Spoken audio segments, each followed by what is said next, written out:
Great. I see the Gordons are back. We're back. Yes, we're back. Last weekend. Great. Home 2 days. Well, welcome back, everybody. Yeah. So we have lots of good stuff to talk about this evening. And Suzanne, thank you for, as always, for organizing us. I would ask you all to mute yourselves unless there's something you'd like to say, in which case you're welcome. But that way we don't get less background. We're going to start out with an update from Boston Police Department, as we always do, to hear what's been going on. And let's see, who do we have with us to do that for us? Officer Champa is here, and I Officer think Champa, great. I saw the sergeant here too, but I could be wrong. I am. Oh, there he is. Great. Here I am. Great. Welcome both. Thank Tell you. us how we've been doing lately. You're doing well. You're all doing very, very well. I just wanted to point out that Lieutenant Sean McCarthy's on this call with us. The captain's on vacation this week. Great. So some Florida time down there. Frank's going to do the crime stats for us. And some of the things that we've just been talking with the groups is, you know, citywide, we see automobile thefts up. But it's not the thefts that I think I remember with hot wiring cars.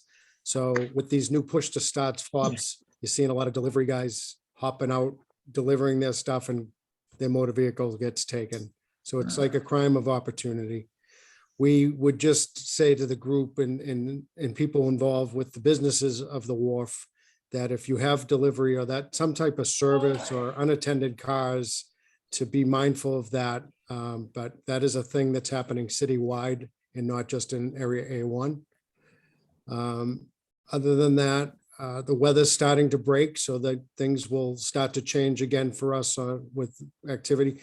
North Station is having a tremendous amount of activity.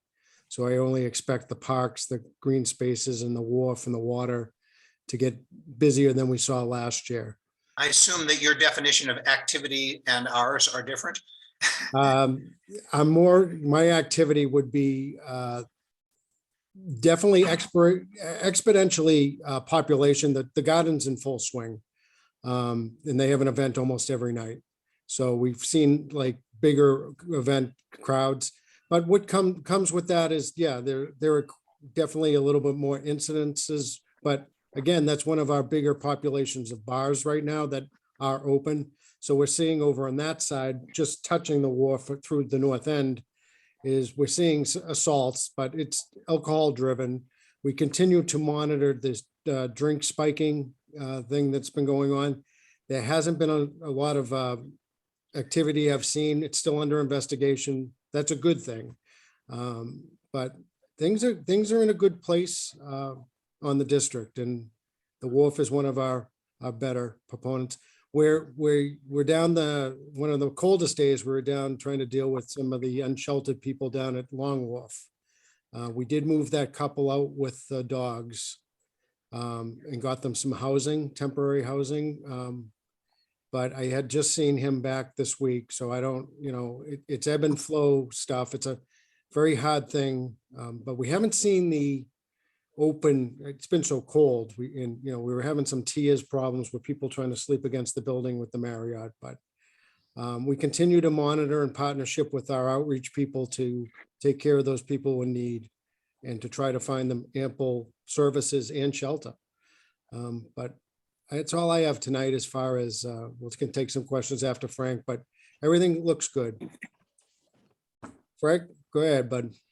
Okay, thanks, Hutch. Hello, everybody. So just starting off, the end of last week, we captured and arrested one of our known B&E guys. He had upwards to 20 warrants, and I think he was doing the majority of the breaks around the whole district. So I'm sure the wharf was just kind of going in businesses, residences, and stealing, packages and checks, checks that were delivered in boxes and, some big money stuff. So he was really pretty much the top priority of our station, and he was apprehended Wasn't by our offices in Area A1. He was down in Roxbury, but great job to them. And hopefully, that will kind of lower some numbers, just getting him off the street.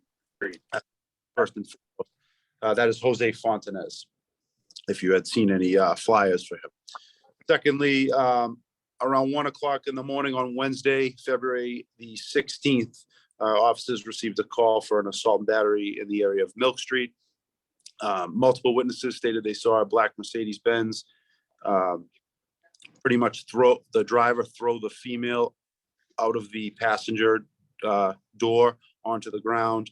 The driver then got out yelling and screaming, ended up throwing her back into the car, and they fled the area. So it was obviously dark and it was tough to see, but the description of the vehicle was good. They just don't know if they got the right plate, because when it was relayed to state police, the vehicle came back in another town. And when the stateies went over there, they checked the vehicle out and it didn't look like that was the correct plate, but that is to be investigated. We had no other incidents, so hopefully everything kind of got settled, but detectives will be investigating further. Just another thing to mention, the Clinton Street garage has had multiple breaks, so it's another thing we're just monitoring. Just got to make sure our cars are locked and everything. It's a time of year where it's cold in there still, and people are probably, homeless individuals maybe checking door handles and just trying to get into cars. So just to be known. The next report I have, approximately 9:15 on Sunday, February 19th. Officers responded to a call for a vandalism in progress at 171 Milk Street.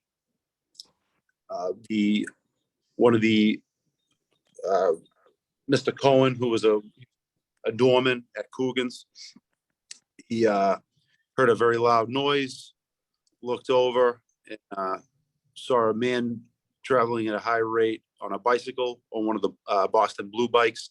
He had a hood on with all bags on the bike. But then he looked over to the car where he heard the noise, and there was a brick on the ground, and the whole car it received substantial damage. So he informed the officers that he thought this guy may have thrown the brick at the vehicle, but the vehicle was all smashed, the window smashed, and the vehicle happened to be another employee at Coogan's. Officers did search the area to no avail. Just seemed like a random act. And the last report I have here is for an emotionally disturbed person. That happened on Saturday, February 26th. This was at 2:40 in the afternoon. This was at State and Kilby Street. Officers received a radio call for an individual acting erratically, and he had his pants off or down to his ankles. So obviously, officers try to explain to him to pull his pants up, where he wasn't really complying. He was saying that he was having issues with his belt, and there was a lot of exposure, so officers did need to apprehend him, and he struggled a little, and he actually tried to run away with his pants at his ankles, so that usually wouldn't work out too well. Officers were able to, apprehend him, place him in handcuffs, and one of our officers did have to get checked out here because he was poked with a syringe, so that everything would be okay.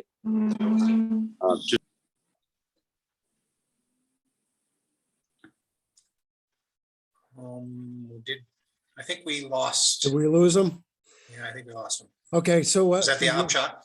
That was the last report from him.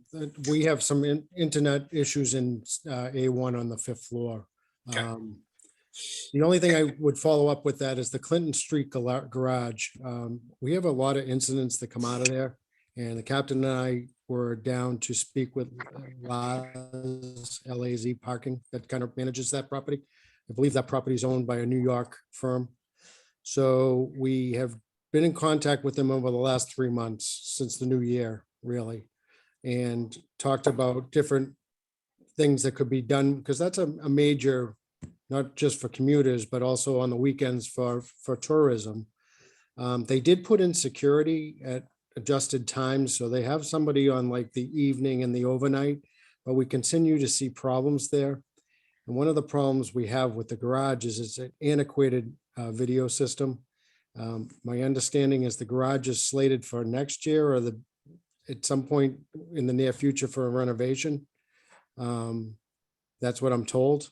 But we continue to monitor that. We put offices in there that it just seems a crime of opportunity in there. It's not so much smash and grabs, it's open doors. Again, secure your doors, right? Is Suzanne? there any signage warning patrons of this issue? So that. they be Yeah, more so aware? what ended up happening, is anyone from the garage on this call? So what ended up happening is I go kind of the old school way, right? So I went and approached them about flyering the cars and they did not want that.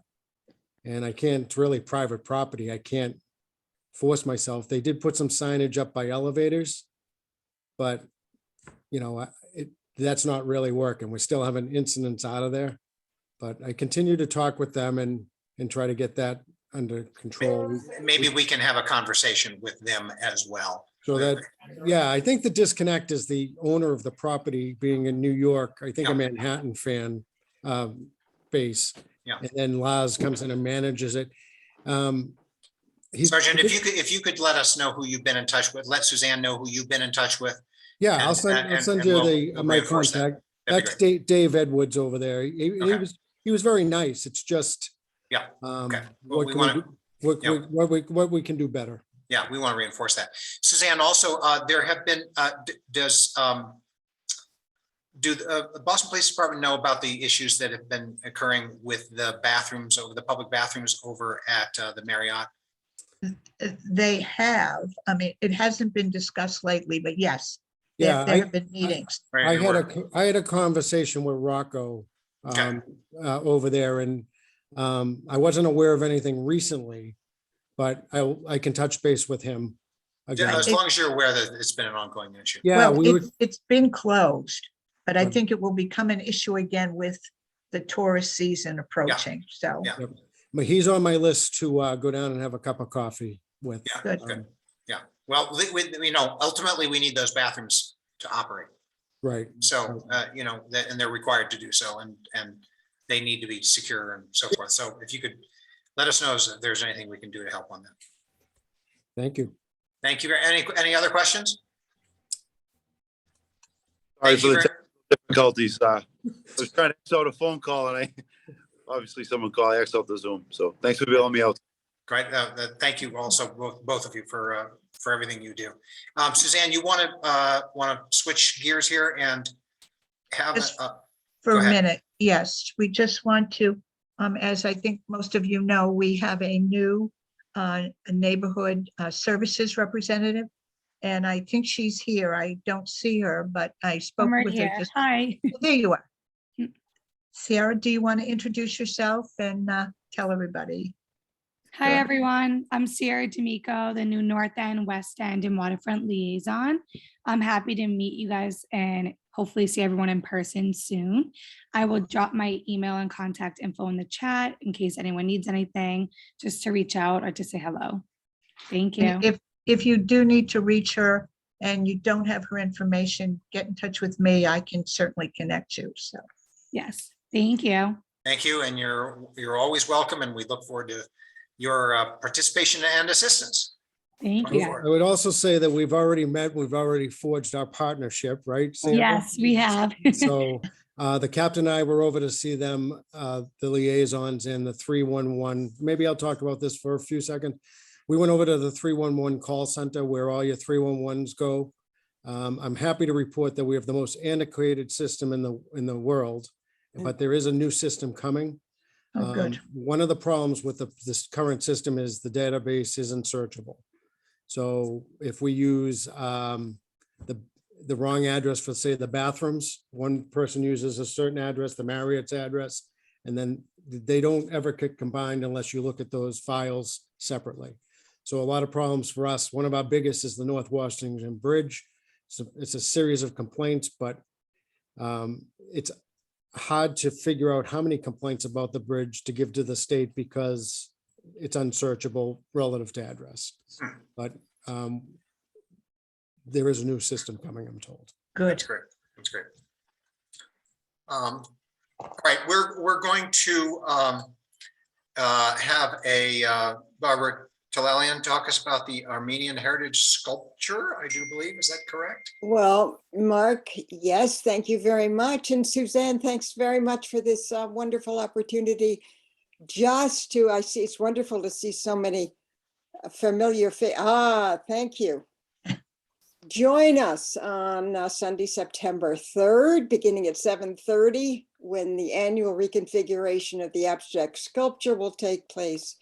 And we'll be there, and the manufacturer of the sculpture will be there to answer questions. Don and all of us, and so many of you who join us so often that you can talk about it as well. It's depending upon the reconfiguration, depends on how long it will be. But if you come around 8:39, you'll certainly be there to see what you're seeing here as it relates to this year's sculpture. Thank you so very much for this opportunity to share our excitement with you. Reservation at La Top. Say that 9:30 proposed. No. No. Sorry, that was somebody who was not muted. Never mind. Oh. Thank you. I will put the email of our email address in the chat. And Okay, if anyone would like to receive information about our programs and about this, I'd be happy to send it along. Suzanne, thank you for this opportunity great. Thank you and for for all doing the great work you're doing. I'm enjoying this and it's wonderful. Keelin, hello. Great. Thank you for doing that, Barbara. Thank Look you. forward to that. Thank you. Patrick Lee is going to, from the Grafton Group, is going to talk to us about the Provisions Restaurant. I will remind everyone that we have a number of presentations this evening, and after our general meeting, we will have a meeting, executive session of the members to be able to vote on how we should respond to the presentations. So this is the opportunity for those who are presenting to us to be able to share information, and for anybody who wants to ask questions. So Patrick Lee, if you will.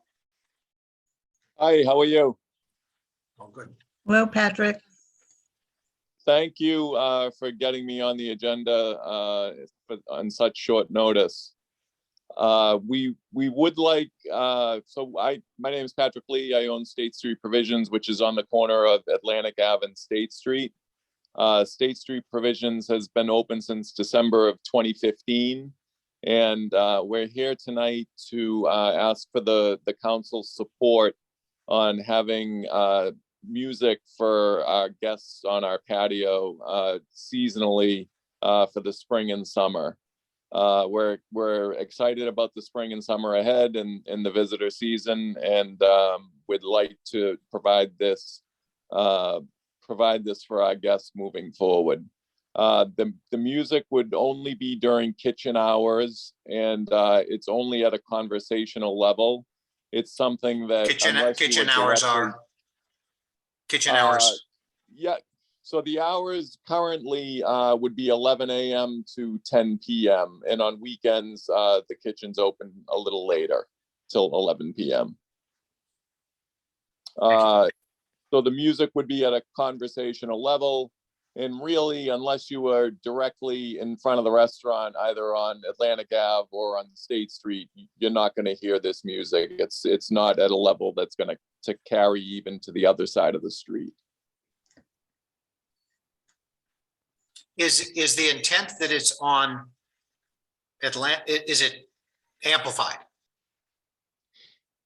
It's amplified in that, yes, it's a speaker, but it's not something that that we're looking to attract people to come to the restaurant by playing the music loudly. It's more just for the guests who are directly on our patio. And is it intended to be on both patios, or how does that work? It's intended to be on both patios. Patrick, Yep. Patrick, this is Kristen McLaughlin. Where are the speakers going to be placed? The speakers are, they're directly under the awnings on the building. Is this something new for you, or is this something you've done annually? The speakers have been there for quite some time. But there has not been music, right? There hasn't been, we were unaware that this wasn't part of our entertainment license. And it was brought to our attention. And once it was brought to our attention, we're gonna hopefully get the support of the council tonight, and then we'll present it to the city.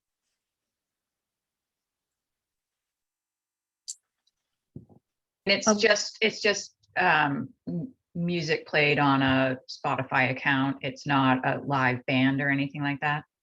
No, it's the same exact music that you would be listening to if you were inside the restaurant. Okay. Can you give us an idea of the decibel level maximum that you will set?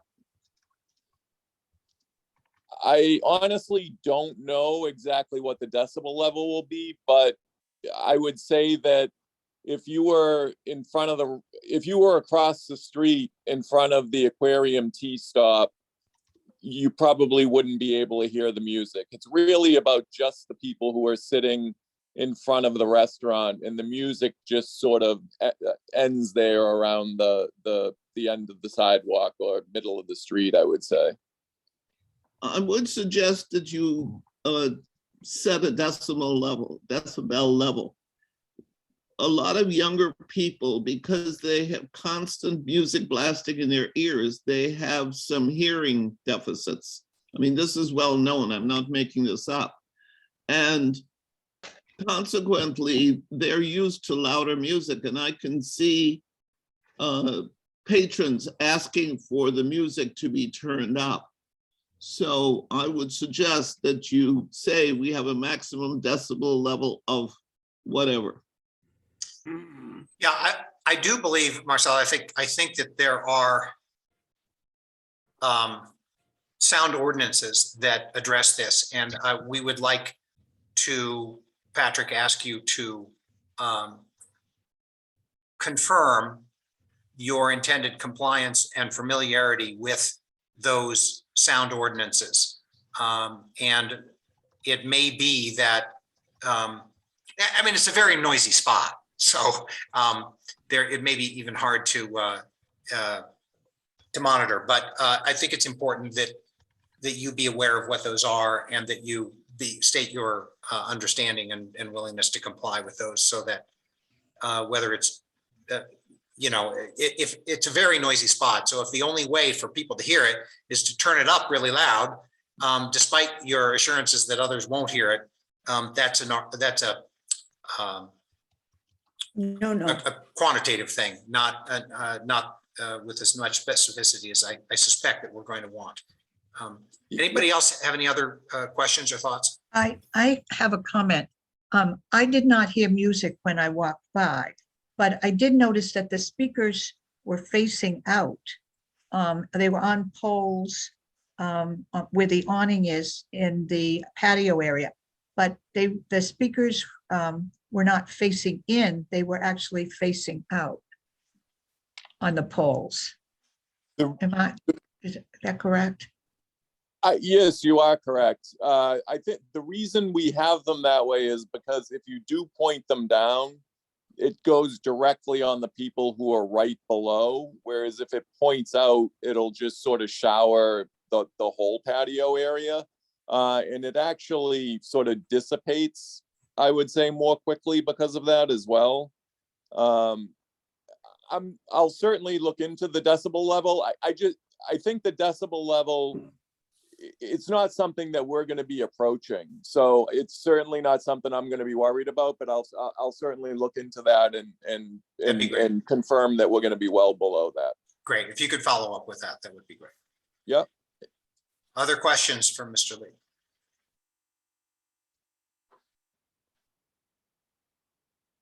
Okay, great. Thank you very much. And we'll look forward to getting some information back from you and responding thereafter. If I may, I just looked up what the Boston guidelines are. It says it sets maximum acceptable noise levels for different times of day. And An unreasonable noise level is anything louder than 50 decibels between 11 PM and 7 AM, and anything louder than 70 at any time, except for construction. Great.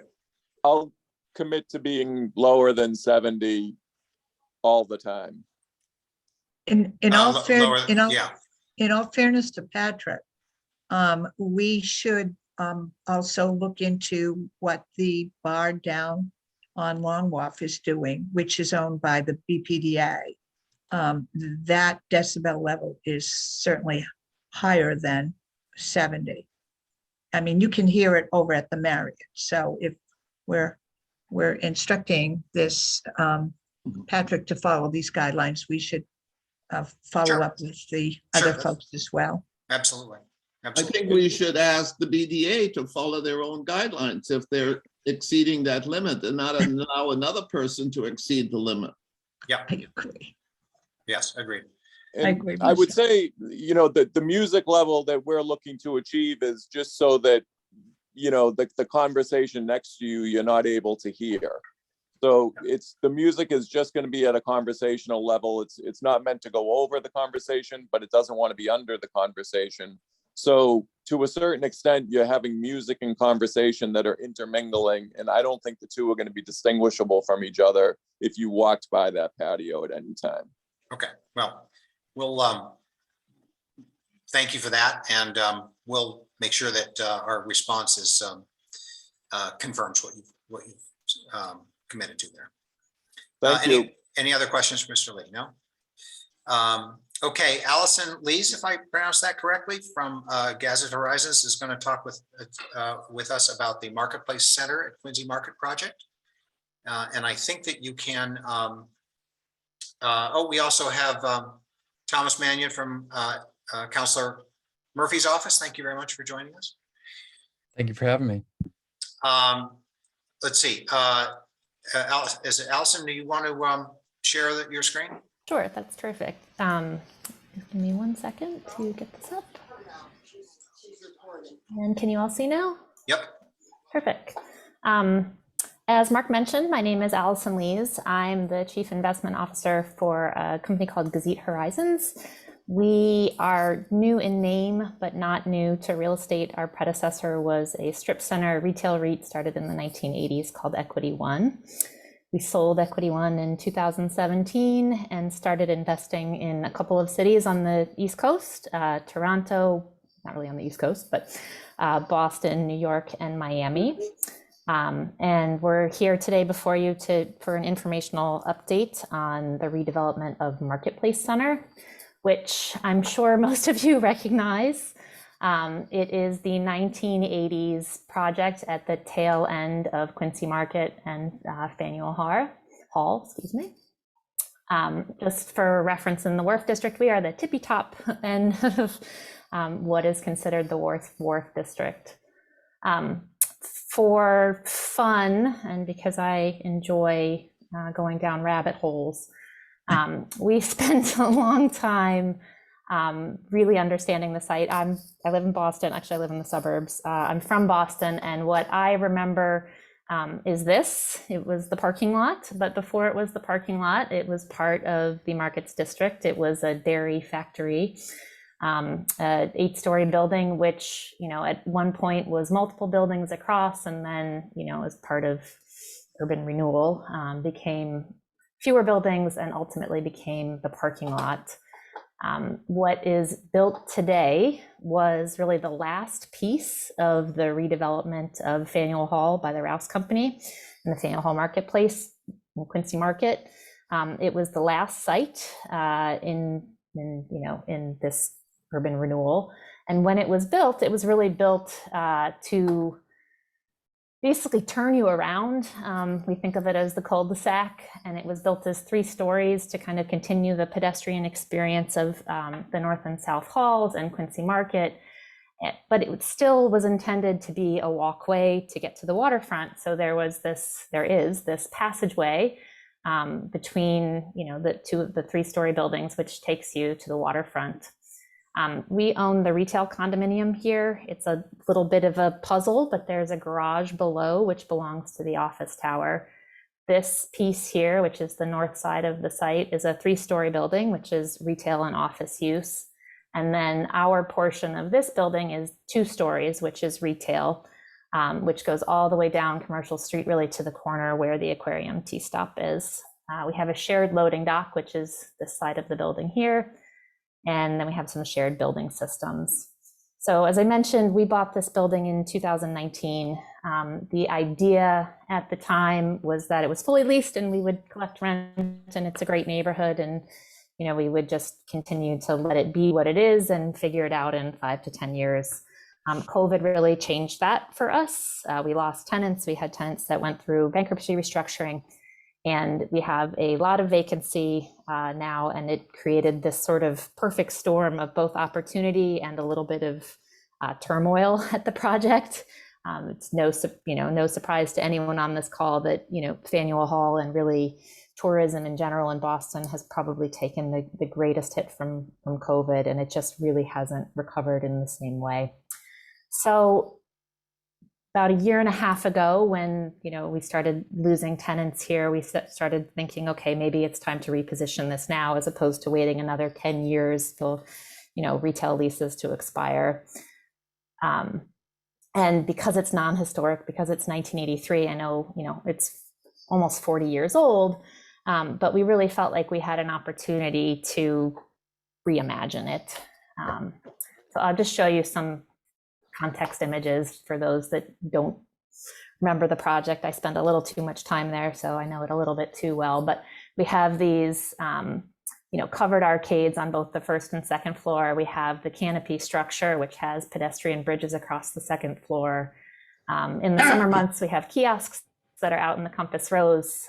We have a quiet, but quiet pedestrian passage, which is really the aquarium tea stop is over here along Commercial Street. And we have the Greenway side, which you saw in Barbara's beautiful picture with the Armenian Heritage Park, but it is solid brick walls. There's not a lot happening along this exterior, and it's a very, very wide sidewalk that is not very active. And it, I will say this honestly, we don't have a lot of pride and ownership in this side of the building. It's, I think everybody could imagine it as something different. So what we are, we sort of set some project goals here. We really wanted to reimagine the pedestrian experience on the ground floor and create, better connections between the Greenway and the waterfront and the Faneuil Hall Markets area. We wanted to preserve a lot of the outdoor space that we have here in the Compass Rose. In 2019, we had a really active, summer program. We had the Christmas tree that was here that we do in conjunction with the Faneuil Hall Merchants Association. There's a lot of stuff that happens outside, and so we felt like it was important to preserve a lot of that space. And I'd be remiss if I didn't say that we think of ourselves as sort of the Sears anchor to the mall that is Faneuil Hall.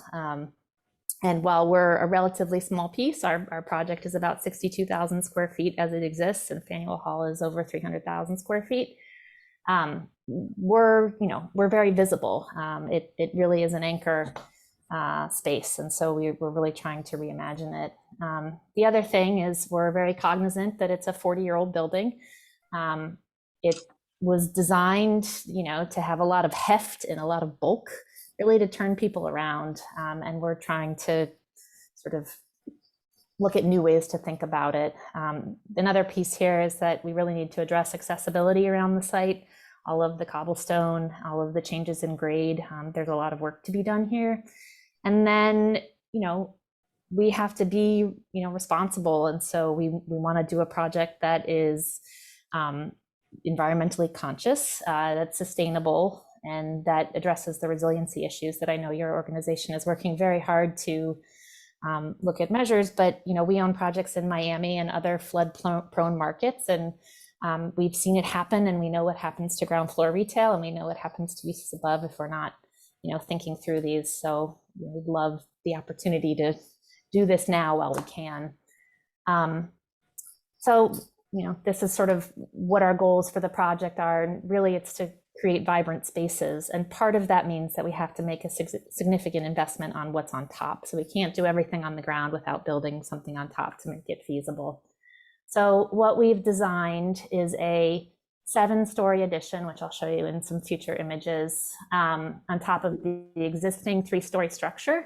And we've pulled out the canopy here and sort of redesigned the passageway.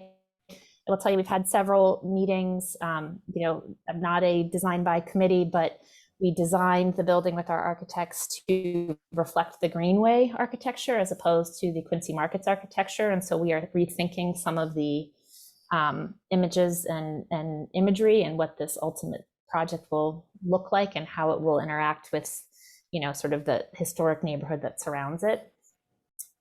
This is a view from the Greenway side where you can see the 7-story building atop the existing 3-story building, stopping, and it's kind of a little bit of a strange angle, but it stops at this building because we only own the 2 floors on this side of the retail condominium. Here are some additional images, views. This is the bend, East Bend 38, where the highway was, sort of some reimagined views of what the retail experience might be like along the Greenway, whether it's outdoor seating or kiosks or planters or some, sort of small canopied covered walkway spaces.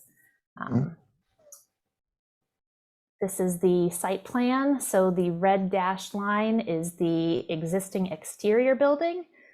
What we are proposing is pushing the retail actually out to these columns here, which is what is a covered arcade on the 1st floor and 2nd floor, preserving the same open space, except we'd be removing these really heavy, 8-foot wide columns that sort of block you and removing the pedestrian bridges that span to the 2nd floor retail, because we'd create access through the interior of the space and then a stairwell and an elevator bank on the south side of the building. We kind of felt like one of the more important moves in the project was this opening up of the passageway. So just wanted to give you a little bit of scale and context. So the passageway currently is 57 feet wide by, if you go to this pedestrian bridge, the bottom of the pedestrian bridge is about 10 feet tall.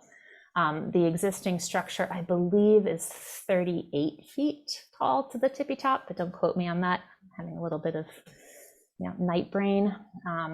But what we're proposing is that we, maintain the 57-foot width. We go up to the 4th story, which is about 42 feet tall. And it will be comparable in scale to what you see at North Station. Very different, obviously, experience because you're going up escalators there. And for Rowes Wharf, which is a project that I know you're all very intimately familiar with and spend a lot of time probably in this gateway, Rowes Wharf is about 60 feet wide, and the bottom of the arch here is about 36 feet tall. All the way to the top of the arch is 70 feet tall. So if you can imagine, a slightly more narrow road, but only by 3 feet, Rowes Wharf with a passageway that kind of goes to here, that's a little bit of a sense of scale. So you really will be able to see, the skylines on either side and trees on either side, which you really can't do on either side of the structure right now because it has all of this heavy granite and steel structure. And then of course the pedestrian bridges that connect the 2 floors of retail. Little bit of, sort of neighborhood context. Again, as I mentioned before, when we were designing the building, we are next to a 1980s glass building. We share a podium. So it's a little, we were trying to be cognizant of this glass structure that's here, and then a lot of the other projects that are along the Greenway, whether it's Dock Square, which I know was mentioned earlier, design, obviously, the new hotel, which unfortunately isn't on my map, but is built, the Boulevard condos, and then looking at some of the other openings along the Greenway, the way the State Street Lofts building was done. We are asking for 125 feet of height, which, wanted to give you context in some other projects along the Greenway. The Greenway guidelines are 75 feet. We are part of a PDA, which is basically the development of the project in the 1980s. So we would be asking for changing the Greenway guide, you know, or I guess exceeding the Greenway guidelines so that we could have a project that is a 10-story building, which is comparable to Dock Square. And then the other piece that I just wanted to give you a little bit of context on is what the sort of length of the project is, because a lot of times when we look at renderings, things feel either really, really big, you know, because it's the entire page, or really small. But just for, you know, just for scale comparison, the exterior along the main addition of the building is 217 feet across. By comparison, Dock Square is close to 300 feet across, and the Haymarket Hotel is actually a relatively long site at 361 feet. I believe that is everything that I have for you, so I can stop the share, and I'm happy to answer any questions you may have, if we have time for it, Suzanne and Mark. Sure. Alison, could you just tell us where you are in the process and how you imagine the conversation going from here? Because you're saying this is informational as opposed to. Yes. So where we are, so we filed our letter of intent in September, and we filed the project notification form, I believe, in November. Obviously, the changes in leadership and everything that's happening at the mayor's office, plus a little bit of a backlog at the BPDA, has meant that this project maybe hasn't moved at the speed at which we would like. We have decided to pause temporarily while we evaluate sort of strategic direction with the city. 2 weeks ago, it was a little bit of a different conversation than it is today, but I hope that this project moves forward in some form, but I don't want to sit here and tell you that, you know, public comment is closing on X date and, you know, here's our next meeting. I am a realist through and through. I really hope we're able to do something here in conjunction with the city, but we are not the first project at the top of the pile, and we are not, you know, getting sort of some of the attention that we might need in order to move this forward. So I don't have a real clear answer for you, Mark, but hopefully that's enough for the moment. Sure. Okay. Well, I'm sure that we will have lots of thoughts, and I'm sure there's going to be an IAG when the time comes. Yep. Can Your I IAG has been formed, so you're actually on our IAG. We have temporarily postponed the scoping session, right, and then we'll you know, meet after that gets reset or rescheduled. Right. Suzanne, go ahead. Well, I was going to ask that the very question regarding the IAG, and Nick Carter is still is he still the contact on the BPDA? Yes, Nick for this project. Manager. Okay. Mark, I have one question, if I may. So you're lots of initials. Forgive me if I'm being redundant. Shadow studies, is that part of what you already filed, or can you just speak to that on the Greenway? Yes, I'm happy to. Yes, I'm happy to share them with you if you'd like. So they are part of the PNF. I can send them to Suzanne, who's welcome to share them with you. The shadow studies. So the greatest impact, and you know, we said this in a couple of meetings. The greatest impact that we have. The building is triangular in shape, so it's a little bit irregular, and so it casts slightly irregular shadows. The majority of the shadows that are cast actually are not significant. I believe in the 12 study periods. Only 10 of them cast sort of shadows that I think, you know, would be sidewalks and streets and things that we could all live with. There's 2 study periods, which is late afternoon in the spring and fall, where shadows reach between 1/3 and 1/2 of the Armenian Heritage Park, and between 1/4 and 1/2 of the Greenway over the paved portion, not where the carousel and the Harbor Island Pavilion is. So there's no landscaping there, but our greatest impact probably is on reaching 1/2 of shadows across the Armenian Heritage Park in those 2 study periods. And since it's on the south side, I assume into the Faneuil Hall. The Faneuil Hall. So the Faneuil Hall study, there's so much shadow there. It's really, really dark. So we create slivers between North Market and Quincy Market in a relatively small area that isn't under shadow in some early morning hours, and the same thing in the spring and the fall. I'm happy to put them up if you would like to look at them now, or I can send them after the fact, whatever would be better for you all. Do you have them? I do. It'll just take me about 30 seconds to open the right file. If you'll bear with me. Well, while she's doing that, do others have other questions? I think this is a project that a lot of people will have strong feelings about. The idea of opening it up.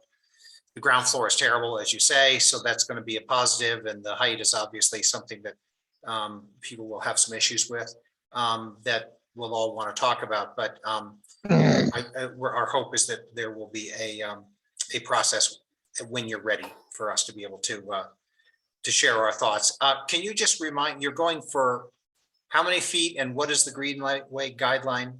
We're asking for 125 feet, which is the same height as Dock Square Garage.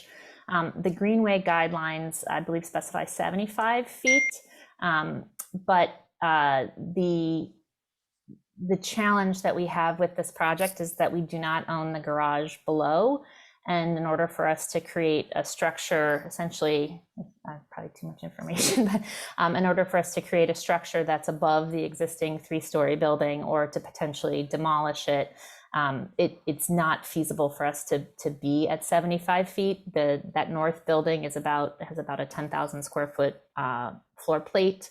And so that would be about a 30,000 square foot addition to get to 75 feet. And with a redevelopment, that was not something that we could stomach, unfortunately. So, could you tell us how much sidewalk's going to be left after you push out from the existing structure? I don't know exactly the sidewalk, but so the existing structure is actually remaining in place. What would be going away? So there are these retail arcades really only on the Quincy Market side. And those, I believe, are 6-foot wide passageways, but we'd be preserving, I believe it's 8 to 12 feet, which then leads into Commercial Street, which is pedestrian. After 11 a.m., there's a lot of loading that happens there, but it does become a pedestrian zone. So it shouldn't be a change materially to the pedestrian experience. Other than the portion along Quincy Market, that west face of the building, instead of having covered arcades, you would just have sidewalk in front. And what about Atlantic Ave? Sorry, go ahead. Right. Excuse me. Yeah, exactly what I was going to ask. It looked like you were pushing out toward the Greenway as well. So we have looked at sort of cantilevering over. Really, it's a giant sidewalk. So we've looked at a 3-foot and a 4-foot cantilever, not changing the sidewalk experience, but our property line actually goes relatively far out into that sidewalk. So we've looked at cantilevering over the Surface Avenue side, but keeping the pedestrian experience the same. Thank you. So I can put the shadow studies up, and I will, how do I change the view here? So as I mentioned, these are the shadow studies that are probably the most impactful. So this is spring in the afternoon. You can see the Armenian Heritage Park here and the edge of the Greenway. We wanted to look at what it was like at 125 feet, 100 feet, and the 75 feet, just to see what the differences were. So you can see a little bit of the change here, but this is the worst of. And remind us what the current height is. The current height is about 35 feet. 35. Okay. Yeah. So I think one of the things that would be useful, of course, would be to see what the current is. Yes. Which you may. So the current actually is sorry, I did that too quickly. The current is that gray line. So I don't know if you can see it well enough, but the current is the gray. So the current shadows at this period, because of sun is still relatively high at 3 p.m. It only goes out to just beyond the sidewalk here. So we would be covering the road here and then covering the edge of the park at 100 feet or 125 feet. But yeah, the new shadow is what's in purple. For the summer hours, you had asked about the Quincy Market side.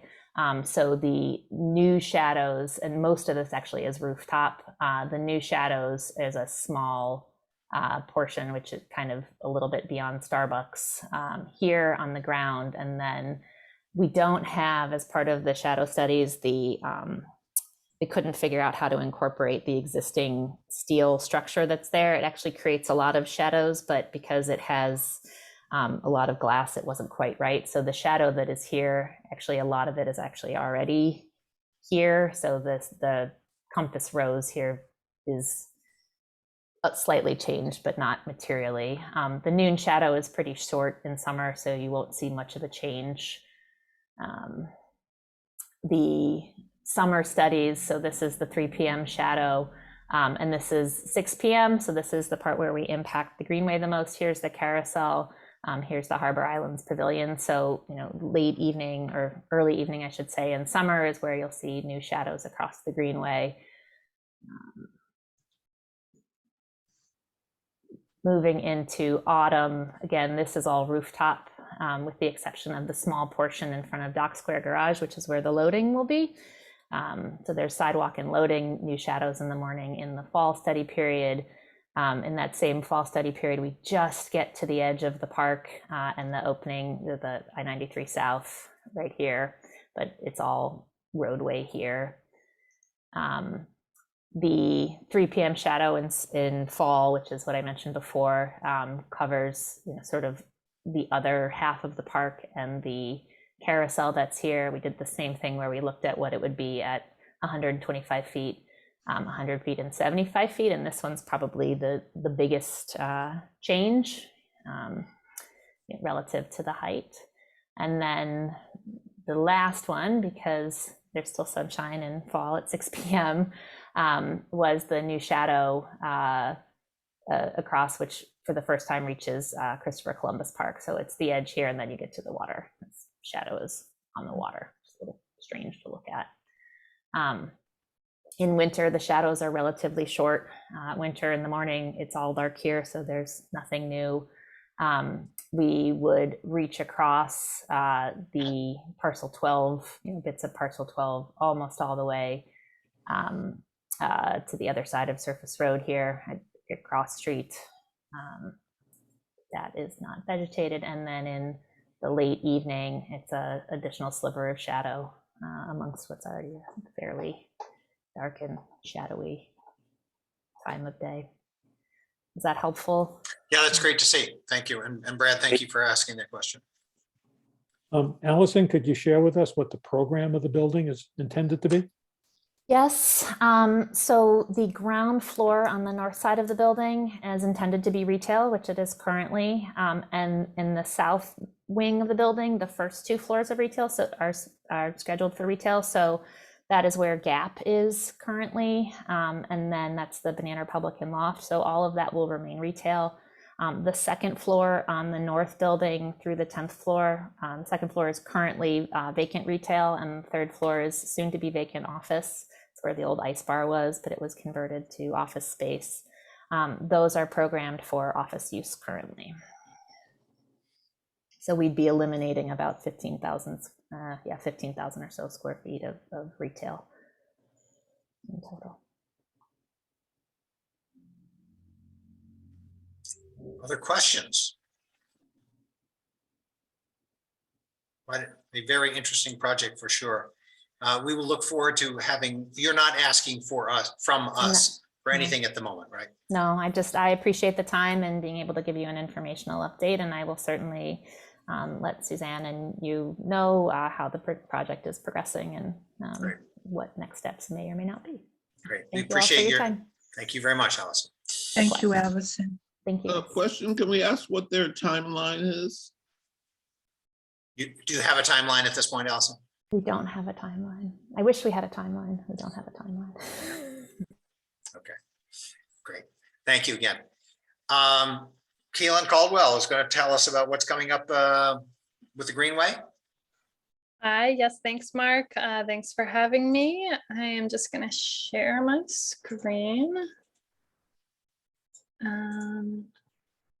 So this is sort of my annual presentation about what to come, we're expecting on the Greenway. I do want to, thank Brad Snyder. He's our board member representative from the Wharf District Council, and Suzanne Lavoie is also one of our board members. So they'll see this a couple times.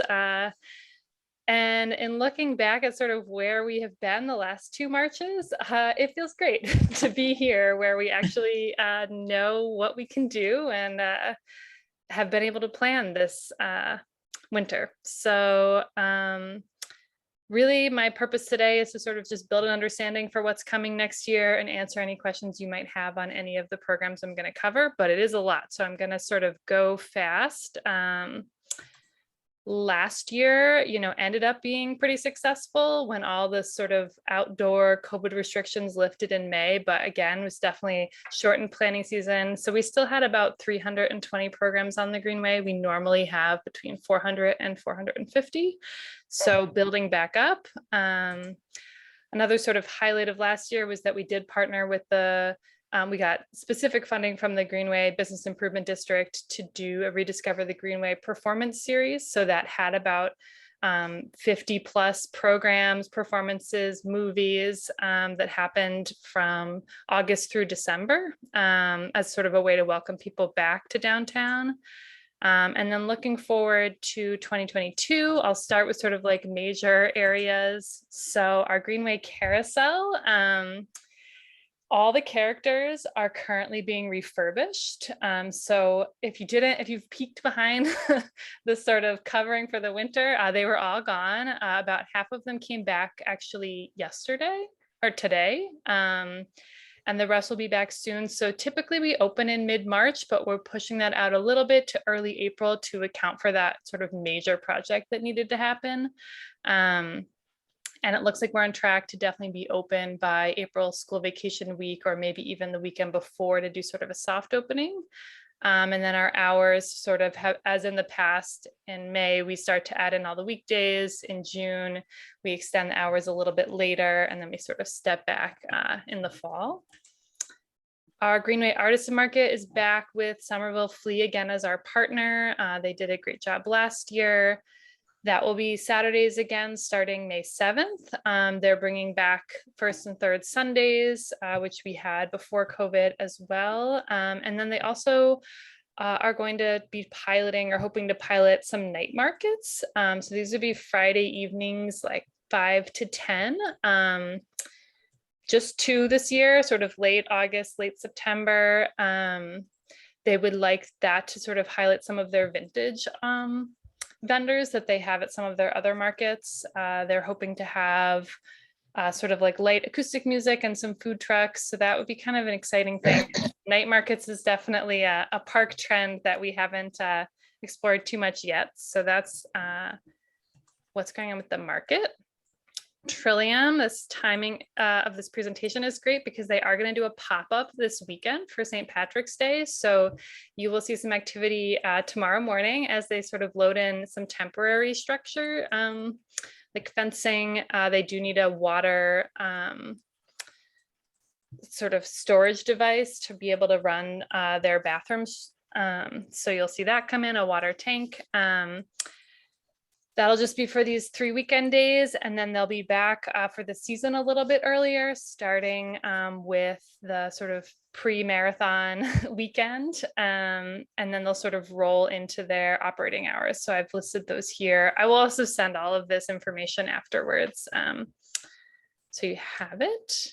City Winery will also be back. Their opening day is May 4th, so we're working with that team.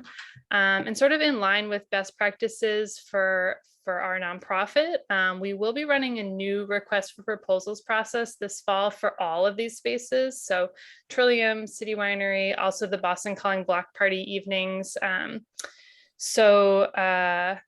Doesn't necessarily mean we'll change partners, but we do want to really take a look at everything really critically. So we have been working with Suzanne on that. We are setting up a meeting with the Wharf District leadership and Trillium leadership to kind of talk through how things have been going in preparation for that. Our food truck program is growing again. It was definitely the hardest hit by the pandemic. All those small business owners really relying on the office traffic downtown. But we're back up to about 25 trucks compared to 35, 40, sort of pre-COVID. April 1 will be the first that's sort of the beginning of our contract season. So that's really the day where you'll start to see a bunch more trucks out again. We haven't fully booked it. We don't have, for the truck's sake, we don't want sort of 7 trucks competing for the same lunch. So there'll be smaller numbers to begin with and we'll see how it goes. We are planning a food truck festival on May 7th. We've done this in the past, sort of like a really nice sort of opening for the season. So we'll have food truck kind of hub on Rowes Wharf Plaza. The artisan market will be open. Armenian Heritage Park has an event. The carousel will be open. So that should be a really nice sort of spring day. And the Boston Public Farmers Market will return to Dewey Square on Thursdays. So that happened throughout the pandemic, but they're definitely regrowing with some of their vendors too.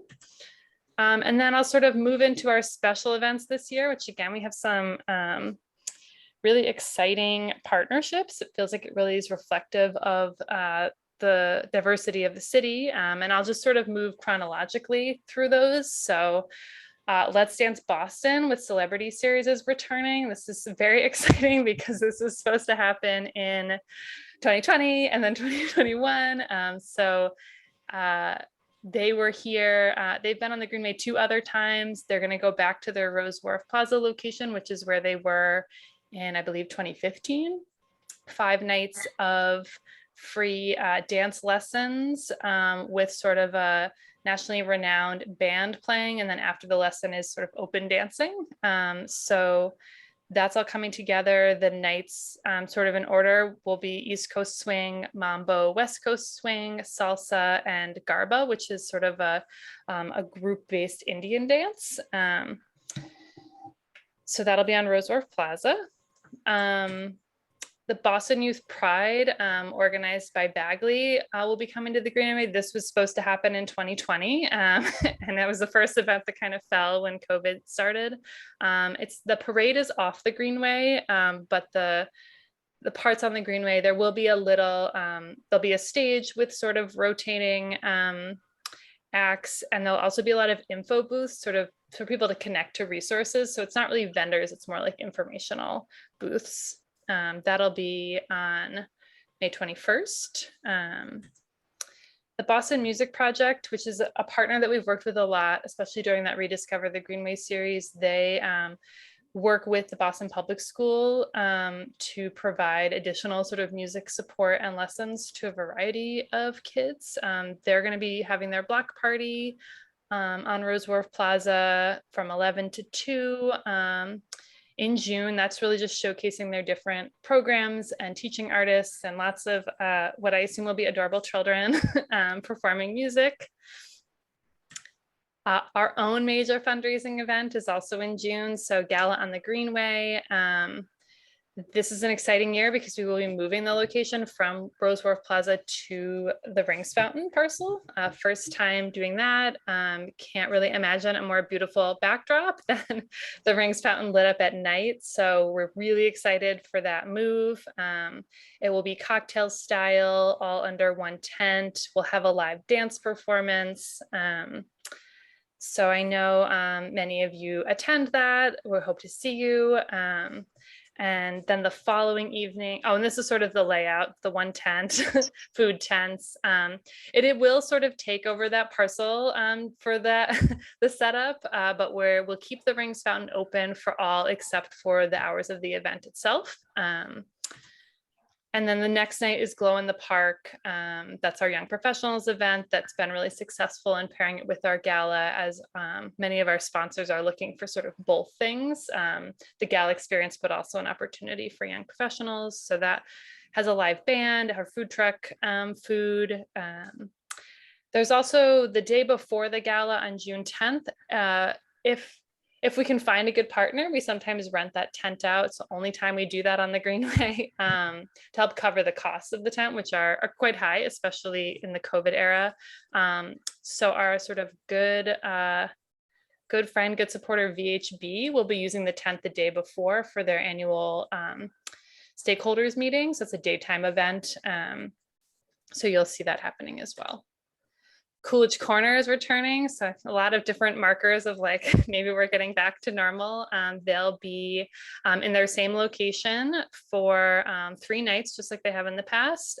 These are the movies they're recommending, and they will each be paired with a sort of scientific, it's like Science on Screen is a series, so like a little scientific lecture so about bird migration, the first one, Atlantic white sharks for Jaws 2, and the future of public transportation for Fast 5. So very excited about having them back and sort of better than an additional programmatic element.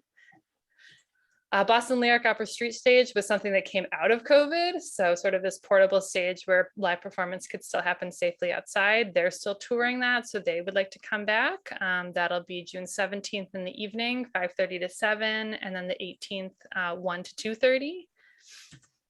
This is just in case you see a bunch of CEOs running through the Rings Fountain, the ALS, this will be the 3rd year they'll do their CEO soak. It's during the workday. It's sort of a, like the Ice Bucket Challenge, kind of along the same lines across the country.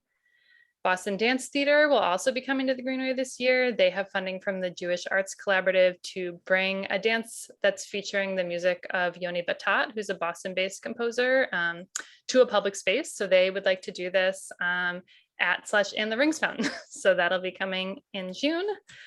The My Caribbean One World Expo is returning. Last year it was in the fall because of the planning time with COVID restrictions. It'll move back to July.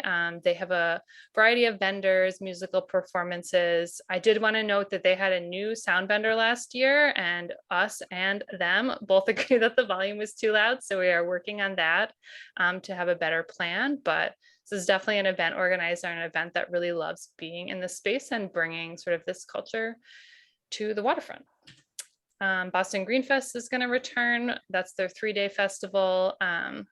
They will move back. Last year they kind of shifted down because it was smaller. They wanted the stage on the Greenway. This way they're going to go, this year they'll be back up by the carousel and the stage will not be on the Greenway. So working through all of that. The 9/11 Memorial event with mass military heroes will be back. 9/11 is a Sunday this year. So as last year, it'll be a little bit different of a feel from all the sort of corporate groups coming through to volunteer during the workday. It was a really beautiful event last year. Boston Local Food Festival will be returning on September 18th. I know this was one that last year really made me feel like maybe it was going to be okay seeing it on the Greenway. So glad to see that one coming back. And then our fitness schedule, we ran the request for proposals process this spring or this winter. So we're sort of just finalizing the schedule. So I don't have it yet. But that's once we have that, I'm going to package this all together into sort of events happening in the Wharf District and share that with Suzanne to share out with everybody. And then lastly, see some familiar faces. We do have our normal volunteer opportunities back. So if you want to be involved as an individual, we have monthly gardening projects. We have a tour guide program, which several people on this call are involved in. Plant records assistance, lots of opportunities. And then really specifically, we have a Wharf District neighborhood volunteer project evening. We almost had the flyer ready for tonight, but I think we'll have it ready like tomorrow. So we'll get that circulated. That's going to be Thursday, June 23rd. 5:30 to 7, followed by sort of informal pizza gathering at Trillium Garden. And you can RSVP to Judy by the 13th. And these are just our social media channels. So I will stop sharing and I'm happy to take any questions. Feeling very exciting. Lots of good stuff coming up. I know, I realized it would take a while to say it. Keelin, I do have one question, extremely important question. Is the bacon truck coming back? I think that they went out of business. Oh. I don't think they're on our roster, but I can make sure to also, we're going to be doing a lot more sharing of the food truck schedules and stories on our social media, and I can share that deck too, so everyone knows what to expect. But yeah, for some reason, I think Bacon Truck is not in the program. You had no pictures on public art. I should have said that. Not new, she's been here for 6 months now. Our director and curator for public art, Audrey Lopez, will be coming to the next meeting, and she'll do the full public art rundown. And there are some events that are associated with public art, and she's going to cover those as well. But she's been great. We haven't forgotten Bob. Hugely exciting. Yeah. Brad, do you have a question? No, I just said hugely exciting. Oh, gotcha. Other questions for Keelin? Because it's so exciting to think that we're actually going to be able to be with each other. So thank you for making I that just happen. have one comment. I mean, I think this is fabulous, and it's really going to bring the Greenway back to life again, and this neighborhood back. I think it's terrific. The only one concern, and Keelin and I have been dealing with this for years, and that's the decibel level at a certain point. So I think we do, especially some of the ones that go into the night until 10 o'clock. So yes, you heard we do have that sensitivity. We ask that.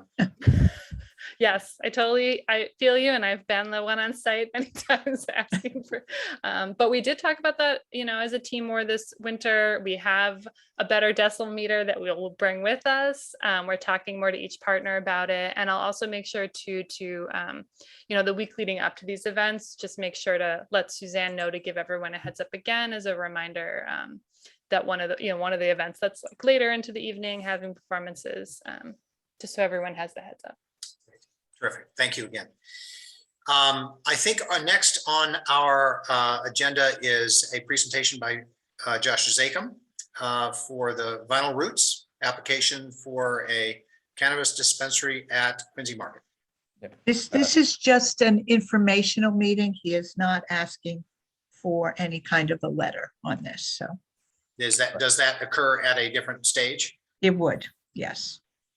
Go ahead, Josh.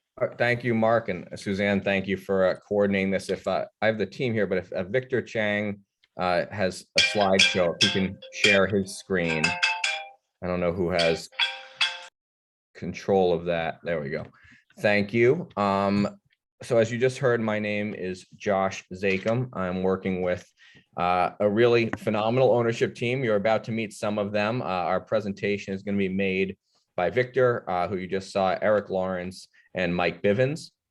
This is a Boston equity application, as well as a registered social equity applicant at the State Cannabis Control Commission. Victor and some of the other partners are experienced retail operators in Massachusetts of other dispensaries, and he's going to talk a little bit about that experience. But bottom line for this applicant is it's a local group, a diverse group, a group that's really committed to the community, and they have a really unique take on this, with a music theme, with a lot of community outreach, youth outreach, and education around music, around creating that sort of space for community to have an opportunity here. And as we heard in some of the earlier presentations about some of the challenges that the pandemic has brought, certainly to Quincy Market, the Faneuil Hall area, we think that this location and this operator can really have a positive impact here on the community. And just as importantly, all of us are committed to being good neighbors, both to the folks here at this council, to the other merchants in Faneuil Hall Marketplace and in the area. And this is as you heard, this is just an introductory meeting, but we look forward to having open lines of communication, whether that's through me, whether that's through any of the individual partners throughout this process and as we open up. And certainly we will return and look for formal support in the coming months. But right now, this is certainly an introduction. Want to hear your questions, your feedback. And with that, I'm going to turn it over to Mike, Eric, and Victor. Whoever is showing these slides, do you want to put it into slideshow mode so that we've got full view of it? No. Let me see how. Use slideshow, just to the right of that. Better, thank you, yes. Yep. Eric, you want to start? Sure. Yep, absolutely. Good evening, and thank you for having us and allowing us to present our proposal to you this evening. My name is Eric Lawrence, and I have been a Roxbury resident for the past 32 years. I'm a co-owner at Vinyl Roots, DBA Soul Cannabis, and I'm also the owner of Lawrence & Company, my business, which is a residential build remodel firm I'm also a cannabis entrepreneur and have a locally approved dispensary in the Allston neighborhood of Boston. I also bring to this team and this group 20 years of retail experience that I acquired working at both Home Depot and Toys R Us. Let's talk about Soul Cannabis. Soul Cannabis is our doing business as name. So as Josh mentioned, we intend to bring a unique business experience to the Faneuil Hall Marketplace area. We have a special location. We're approximately 15,000 square feet in the old Durgan Park building with 5 floors of space. So what we plan to do is merge the cannabis and music cultures together to create a destination location that will offer our visitors an immersive premium cannabis retail experience. We'll also utilize the penthouse area of our site to install a working recording studio. The recording studio will become the base of our positive impact initiatives, as we'll offer local Boston artists an opportunity to utilize the studio and potentially work with music greats such as my partner, Mike Bivens, which I'm going to turn it over to now. Great, and thank you for that. Every time I hear you talk, I smile, you know, just being my buddy and my friend and partner. I've been listening the whole time since the call started at 5, and honestly, I've never been on a call with this many people that have the pulse of the city. You know, I'm listening, I'm watching people kind of sit back as these presentations go by. And when it started off with the police officers, for me, I thought that was a great beginning to this call, because safety is so important when you do these public events. And to get the pulse of what's going on is for all of us to understand what we're dealing with, to keep the crime rate low, and to always be conscious of what we're doing. And also in our presentation, spending my money at Faneuil Hall all my life. And I've been living in Boston for 53 years.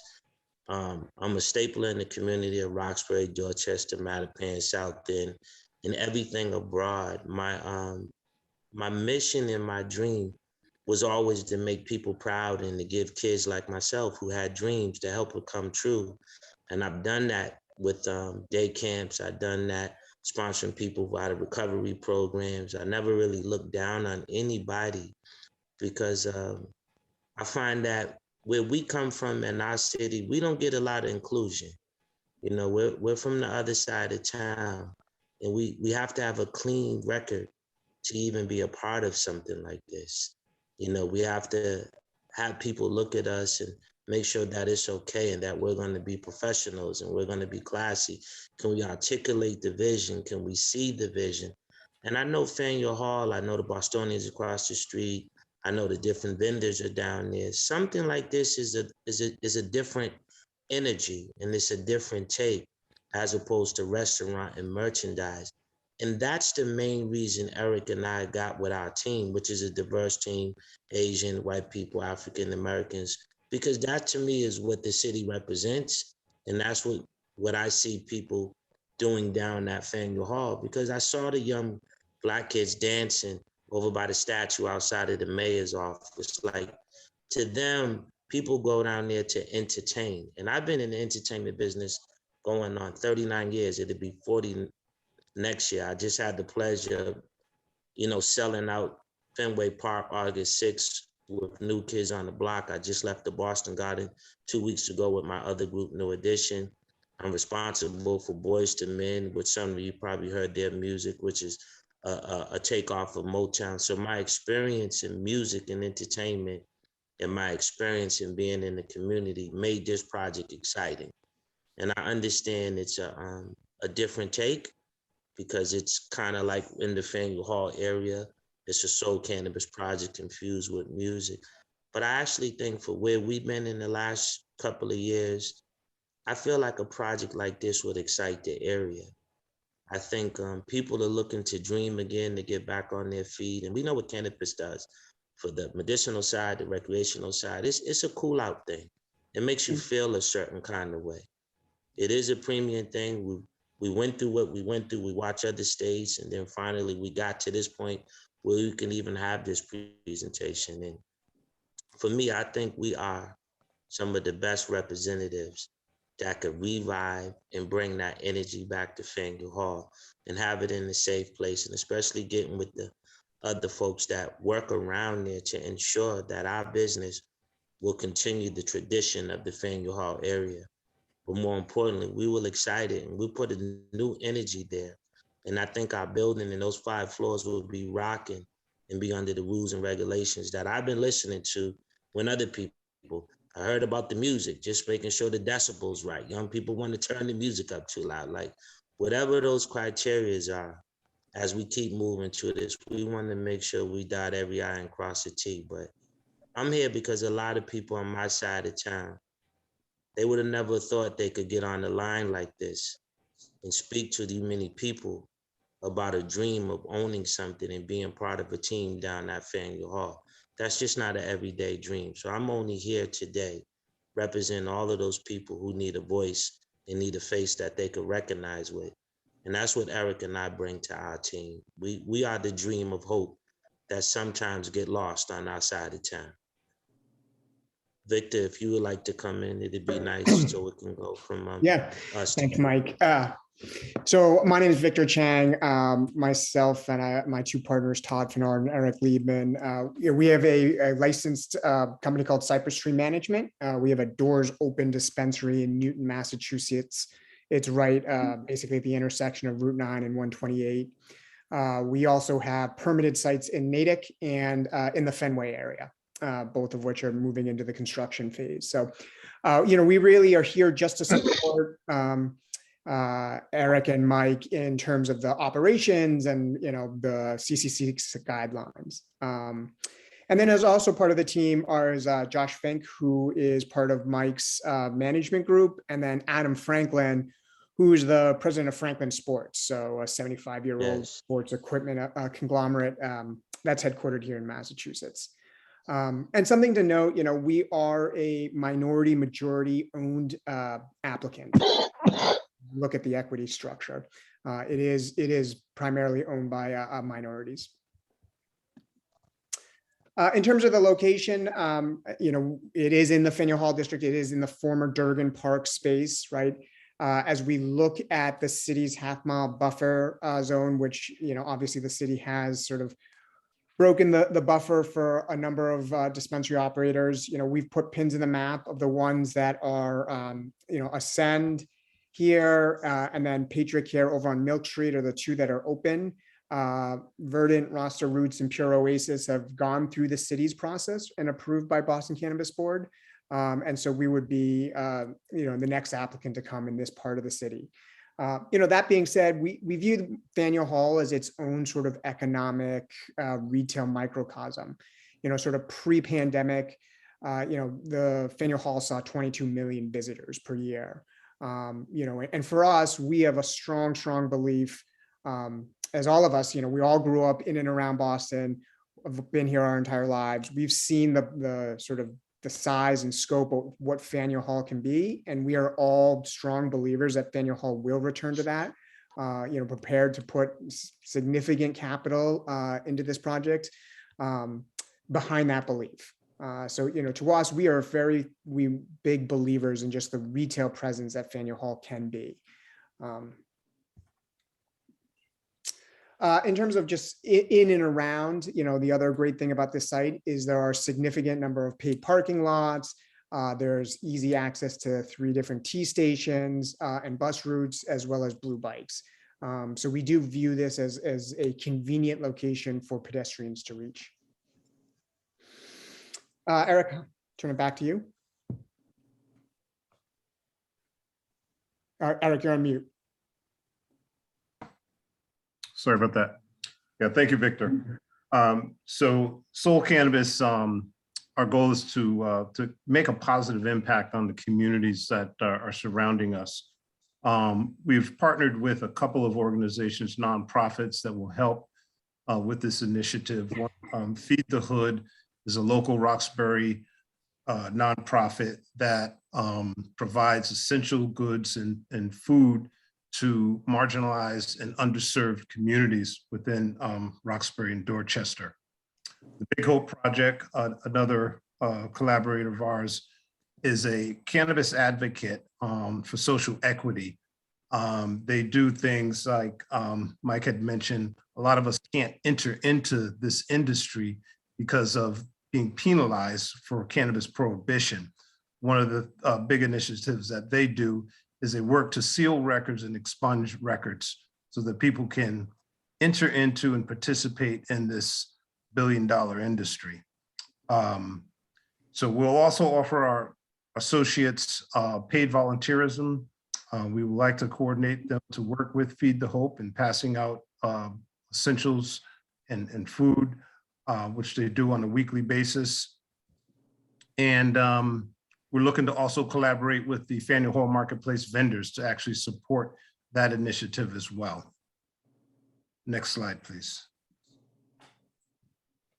So in addition to having the studio and allowing local artists to come through and utilize the studio and work with celebrities such as Mike, we also offer rotating DJ opportunities for local DJs to come in and spend within our facility and be paid for it, monetize their work. We also will utilize our space as a pop-up space for retail for up-and-coming entrepreneurs, small businesses from areas that are disproportionate areas within the community. This is something that otherwise small businesses would not have an opportunity to do, to present whatever crafts or businesses that they are promoting to a market such as the market that Faneuil Hall Marketplace has, and we hope to revitalize, which is 20+ million people coming through a year to see a small business could make a significant impact on what they're attempting to do. Next slide, please. Yeah, just to clarify, so the old Durgan Park is actually 5 stories, right, which would obviously be very large for just pure retail. So, and while we're working on the interior concepts now with the architects, the idea would be is to convert the upper 2 floors into a working recording studio. We would then sublease the space to, one of the local producers here in Boston, but be able to bring in actual talent, musical talent to record or voiceovers, so that they are actively working in the studio. And the idea, part of the give back would be is to have people like Mike and sort of everyone within his network help mentor up and coming artists in and around Boston, and be able to, for them to have not only the opportunity to work with obviously hugely successful musicians, but have the physical space to learn what it really means to produce music, to get it published, to get it out there and turn it into a career. So when we talk about the space, we're not proposing the entire Durgan Park space will become retail for cannabis.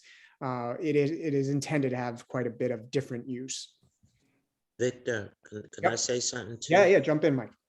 When we talk about music, right, we all know when we all have different taste in music. People like country, people like jazz, people like, R&B, people like pop, people like rock. The good thing about it is, because our background is coming from the neighborhood, the inner city, me traveling the world abroad, I like all kinds of music. So if there's a older white gentleman who's really been singing in the bar, and he's just never had the experience of going to the studio, but every time he's in a restaurant, his tip plate or his tip cup is overflow because people appreciate great talent.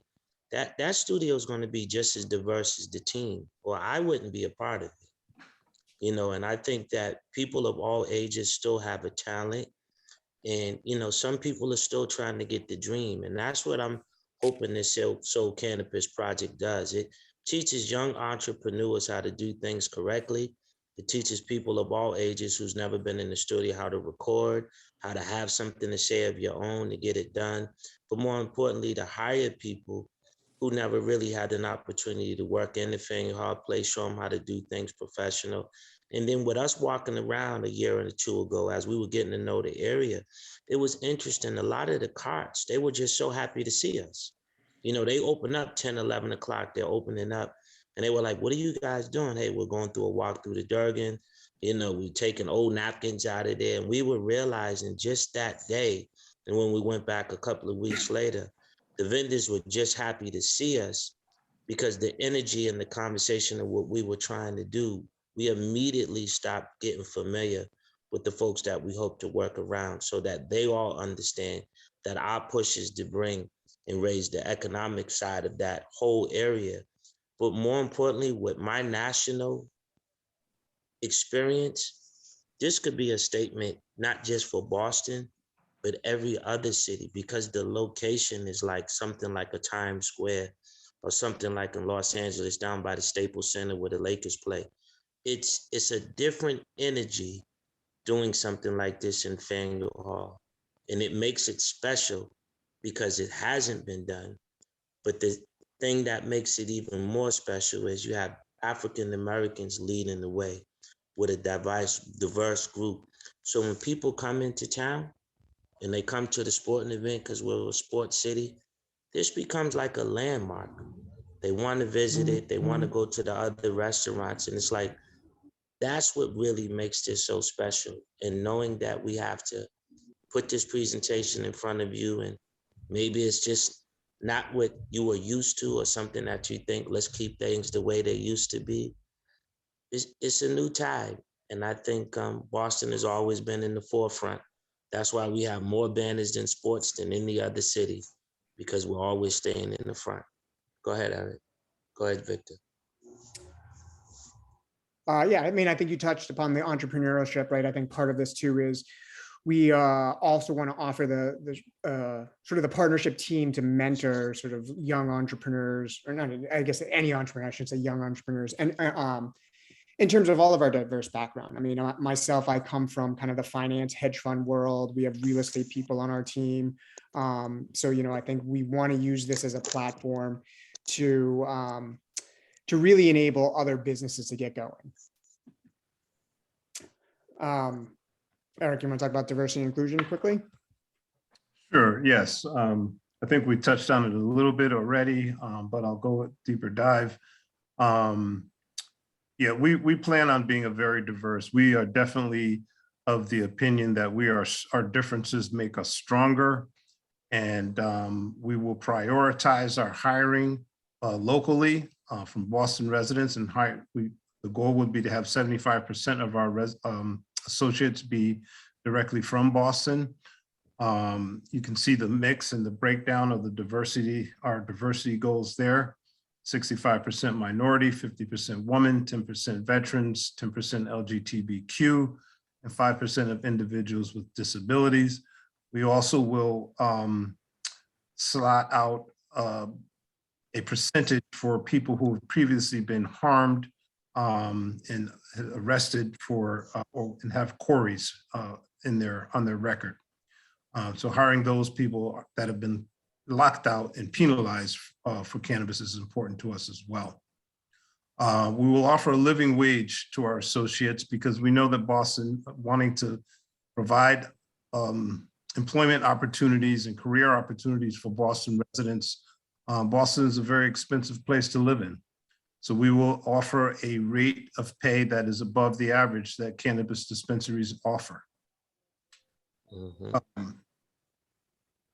Yeah, so that's pretty much our diversity and inclusion plan. Just quickly on security, I having built and operating a dispensary here in Mass, the Cannabis Control Commission guidelines, this will be the most secure piece of retail you will see in the state. Basically every inch other than the bathrooms are required to be under 24/7 camera. All doors are secured with key card access. You know, you have to manage, you have strong SOPs in terms of how you manage delivery and cash pickups. So this is a highly secure retail location where the state and its regulatory oversight is very focused on your controls, preventing diversion, ensuring all patrons are 21 plus. There is no leniency there. just to quickly summarize, why us? First and foremost, we are a Boston social equity applicant. We are also Cannabis Control Commission economic empowerment applicant. We're 100% locally owned, and we are, a minority majority owned applicant. We love the Faneuil Hall location and all that it represents in terms of high traffic retail, and what we know Faneuil Hall will return back to, sort of pre-pandemic levels. And then just, I think our mix in with the music and our commitment to give back on well, not only the local music and artist scene, but local entrepreneurs as sort of a core tenet of our business. And I think if you look at Eric and Mike's past, dealings with the city, they've got a proven track record of giving back. So, it's not something we're just saying, it's something that these guys have lived their entire adult careers. So. And with that, we'd really just love to open it up to questions, and appreciate everyone's time. Thank you all. Thank you guys. Yeah, obviously questions from the council. Sure. I think you can probably stop sharing so we can see each other's faces. Thank you very much. I certainly have questions, but I think others do as well. Who would like, who has a question they'd like to ask? Let me start. Can you help us to understand, of the 5 floors, how much of it is cannabis related and how much of it is music related? So the first floor is really just security. So ID checking and security. And then it'd really be the second and third floor are primarily for cannabis retail. And then the music would be on the 4th and 5th. Thank you. Marcella? You mentioned, first of all, I commend you on your vision and how well you laid out your hiring and practices. One question on the Corey people, will those be limited to marijuana offenses only, or other offenses would be included? So generally it is non-violent convictions, any non-violent conviction. Okay. Norm? I also thank you for a very professional presentation, but I'm confused about one thing. Is it just recording studio, or is it a performance venue as well? No, it would be just a recording studio. Yeah, Okay, just so recording. noise would not be a problem. No. Nah. They actually, when you build these things, soundproofing the room is actually the biggest thing you want to achieve. Sure. Nah. I have another question. Go ahead. With music, so many of the performers are teenagers. And how are you going to assure that they don't try to sneak in to the cannabis part of it? I think that's that. Well, I can answer that one before I turn it over to Victor, maybe. But it's a very good question. And as Victor mentioned briefly, the entire first floor is going to sort of be entry access control. Both Eric and Victor and some of the other partners have gone through the state certification for this, and it is. I've worked with several of these folks and with folks in other businesses, and nothing is more regulated between multiple ID checks, cameras, spot inspections by the state, and also from Boston, the Boston licensing authorities to monitor that. And Victor, if you want to talk a little bit maybe about experience in your operating retail location on that, obviously it's a top priority for everyone here. Yeah, I mean, it's not, so unlike a liquor store where you only get carded at sale, to enter a dispensary, you get carded at the door. You can't see into a dispensary from the outside. So windows are still opaque. So you card to gain access. At purchase, you card again. For visitors, they are carded before entering. They have to wear a visitor's ID. The state does do kind of mystery shopper where they will test to see if they can sneak by with a fake ID. So we're all required to have ID scanners. These are the same that you see at Massport, where you put your driver's license on the little glass and it can detect all the holograms and the imagery to see that this is a real ID. And if there's any question, candidly, you really do turn these people away. because the last thing you need to do is have CCC sneak through on an ID. I promise you the 6-figure fine that you get is not worth risking anything. So Right. these are super secure. I mean, I think for the music studio piece, it is true while there are younger artists, either we will design in a separate access point into the upper floors, right? So a separate way for them to enter where they can't enter the dispensary space, or, we'll have to limit to 21 plus. I think and I also on thought- that, Victor, one option is also to collaborate with an outside studio where they can go and record in a studio that's not in combination with the dispensary. Yeah, and Right, on that, absolutely. we've been in conversations with Cyber Sound. So, Perry's been operating for 30 plus years on Newberry Street. So, most likely he'll become the operator of the recording studio. And I think, for younger talent, we would go over and use his Newberry Street location. But, Right, that's what I was going to say too. I was going to say that too with bringing Perry into it. The purpose of it is to make sure the studio is being run no different than you, Victor. Norm, you have a question? Thank you. Yes, please. Didn't have So anybody too younger that can't go on the second and third floor. Definitely can't go on the fourth and fifth floor. Right. We wouldn't even promote it that way. It kind of defeats the point of making sure everything is done correctly. Let's see, the person who's listed as DJ has his or her hand up. Hello, I believe that's me. This is David Jean-Jacques. I'm calling from Boston. I'm a Dorchester resident, lifelong. I'm also a part of the Big Hope Project, co-founder. I just wanted to show my support for Mass Greenwoods and show my support for Eric. He's a great guy. I've known him for years. Big Hope, I just want to talk about a little bit what we do at Big Hope. Big Hope was founded by 2 Haitian American brothers. Myself and my brother were in the epicenter of the war on drugs in Boston, which is Dorchester. Big Hope is an established 501c3 nonprofit organization working to uplift returning citizens and disproportionately impact communities via expungement, sealing their records, education, event, outreach, and different initiatives to basically uplift our community the same way Eric is trying to do and is doing. Our goals are to seal and expunge 30 records in Massachusetts for people who live in these disproportionate areas, and to also assist 30 people in signing up for the social equity program so they can create some generational wealth. So here at Big Hope, we've done at least half of that. We're already halfway to our goal. We're networking with people like Eric and like-minded individuals that are trying to uplift the community. So I'm just glad to be a part of this and say that, I support individuals like Eric and the good work they do. So I'm happy to just represent, show my support. And this is David from Big Hope. Thank you very much, David. Thank you. Norm, back to you, I think. Sure, thank you. So I assume you've done an extensive business plan. Where do you expect to draw your customers from for the cannabis dispensary?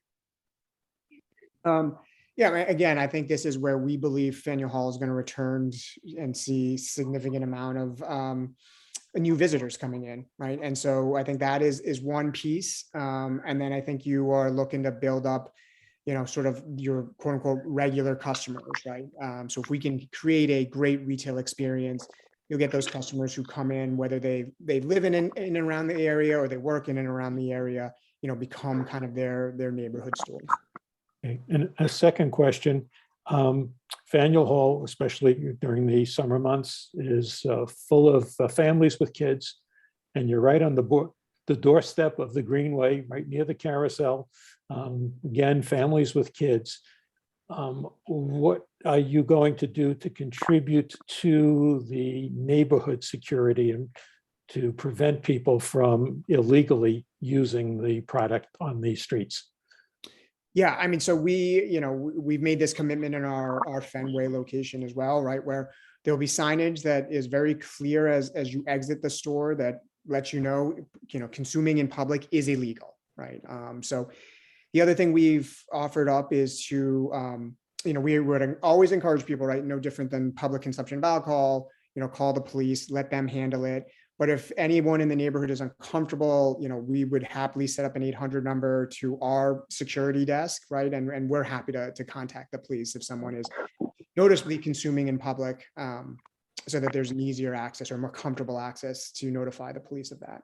And can I just also add to that question? We are going to be talking with folks at the Greenway as well as other neighborhood stakeholders to make sure that there's open lines of communication both during the planning process and to the point you mentioned. Obviously, that's something that I think is taken very seriously by the ownership group and quite frankly by the licensing authorities as well.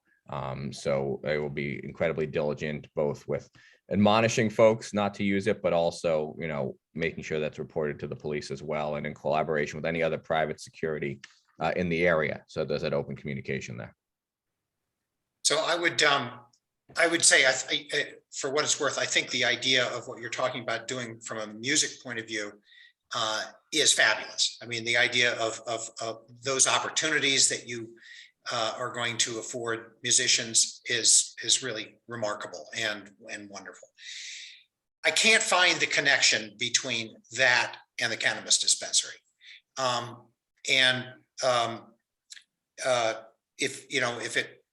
If you're talking about doing it as a philanthropic thing, I think that's great. But you need to be aware that this would be the 7th dispensary in our area. We are not in favor of more dispensaries. This would be the largest. And so just be aware that it is represents a different balance of cannabis distribution than any of us thought was going to be the case when the state voted for it and said that they would all be more than half a mile from each other. So, as you continue with your, and I don't believe that you're actually, this is more informational, Josh, is that correct? Than in fact asking for us for our approval on this. But the music thing is fabulous. It's great.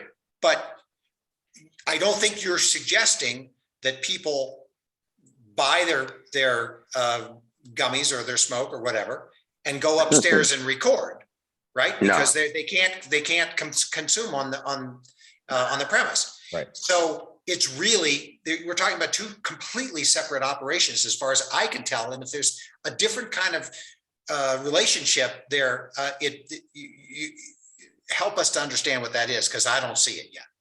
Okay. Mark, I think the music side is right. Just take myself. I'm the one that's in the music business, right? And I know that a lot of people that are not singers want to be singers. A lot of athletes want to be singers, right? So the reason why it's an experience is, one, the mentorship. It helps people start a business. Our business would just happen to be cannabis, right? Our business would happen to be me and music.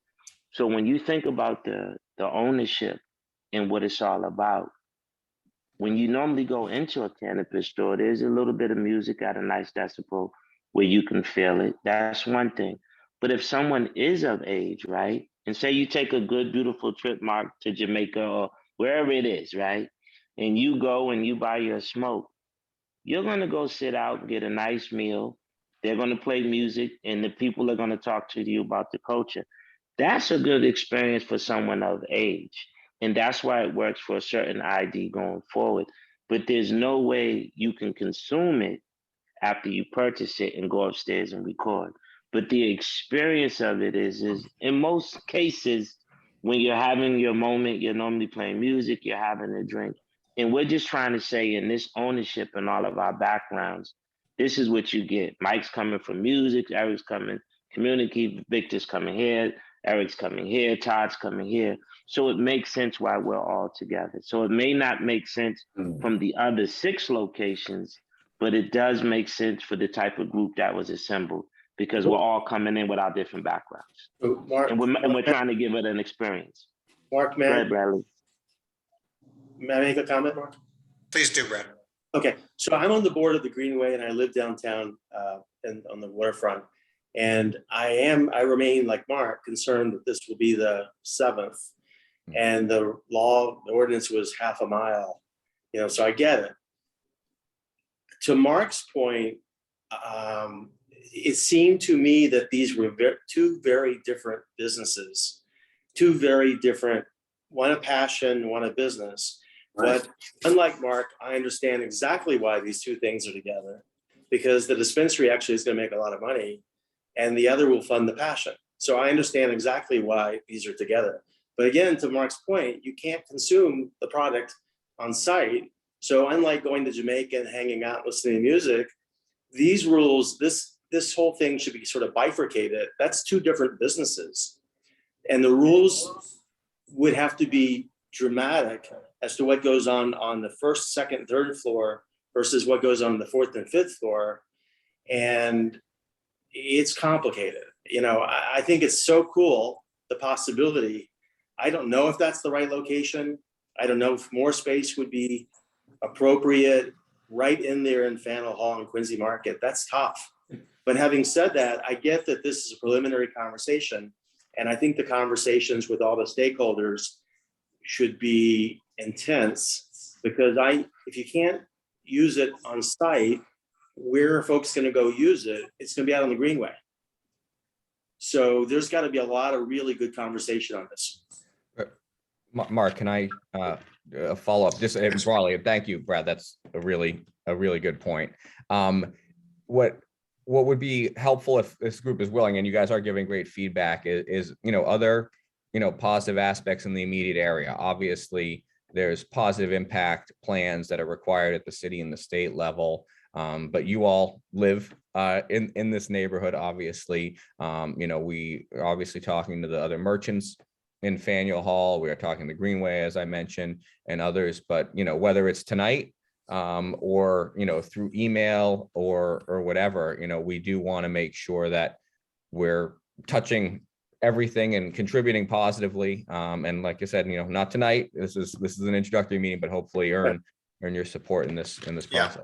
Well, I think it's important the purpose of your presentation, if I'm not mistaken, is for you to tell us what your plans are and for us to give you some feedback so that you can have some constructive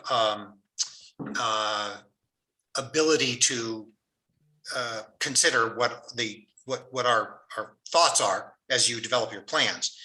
I would also share with you one thing that I have heard from other people, which is, and it goes to Brad's point about consumption, right?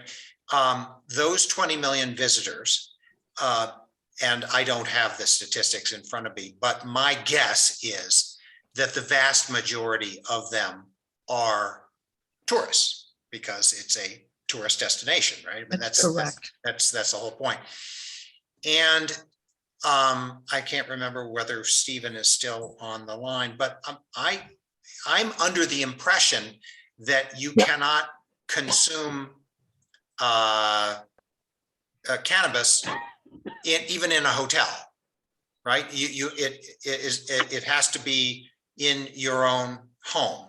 Correct. And so I'm wondering what the expectations are, and you don't have to answer this now, but it's something that I think you need to address. Is where are these? You're gonna sell boatloads of marijuana to people who are gonna want to consume it and don't have any local place to do that, and you're not allowed to travel out of state with it. So I don't understand how this fits into what our expectations are for our community. And again, you don't have to address it, Stephen. Am I right? Am I right on that? Yes, you're 100% right. You can't smoke it in hotels at all. Right. So, right. So anyway, help us to understand that as you develop your plan, please. Absolutely. Thank you. I just also want to add, Mark, to your question, right? I mean, so understand, like, while the recording studios are on the upper floors, we would have video cameras in and, be monitors where you're watching it from the retail level. We'd be piping the music in from upstairs down into the store. Right. So it is meant to make the retail experience, to give it a different retail experience, if you will. Right. And then candidly, there's that excitement of, you could be shopping one day and New Edition comes strolling out of, from the 4th floor into the retail floor. Right. Which is a draw that, candidly, not any other dispensary is going to really have. So there is some star power to have, to intermix with it. So it is part of the retail experience, if you will. Now, it's not meant to like, hey, we've got a sound stage here and everyone's, we've got audience sitting here, but like you would watch a chef's kitchen, being able to look into the kitchen and watch a chef cook. It's sort of a similar concept. That's helpful. Thank you. But I just add one more thing. I know it's getting late. And I want to thank all of you for a very nice presentation. Thank you. But I think the thing that I would like to see more of, and I certainly don't mean tonight, but more about the management of the cannabis operation. Just more detail from that perspective. Sure. Got it. Agreed. Thank you. What other questions do we have? I will remind everybody that we want to wrap this up so that we can have a vote on the one applicant that we need to, but. I did drop my email, which I think may have been included in the agenda, but I dropped it in the chat as well for additional questions, comments, suggestions. Obviously, we're always available on that. Great. Plus, at some point, you will be coming back to us. So correct. Great. We will be chatting, I'm sure, between those 2 times. Absolutely. Great. One last question. What's the female equity? What percent of the equity is owned by females? The current ownership, there are no female owners right now. Okay. Just a thought. Can I just address one thing as it pertains to your 6 existing dispensaries that are in the area? As an economic empowerment applicant myself, one of the biggest barriers to entry into the business is location or property, just controlling property. So through this team, we were able to secure a location in Faneuil Hall. The city is committed to licensing 54 locations, and they're filling up very rapidly. One of the things the city is also committed to is seeing people like ourselves that have come from disproportionate impacted areas, not just have the local corner dispensary, but to do something that is a higher profile location such as Faneuil Hall, that we can really level the playing field when it comes to competing with the larger players in the market. Mm-hmm. Well, thank you, and Eric, and we recognize that, and that's the reason we've approved the ones we have so far, because we understand that it's really just a question of how many.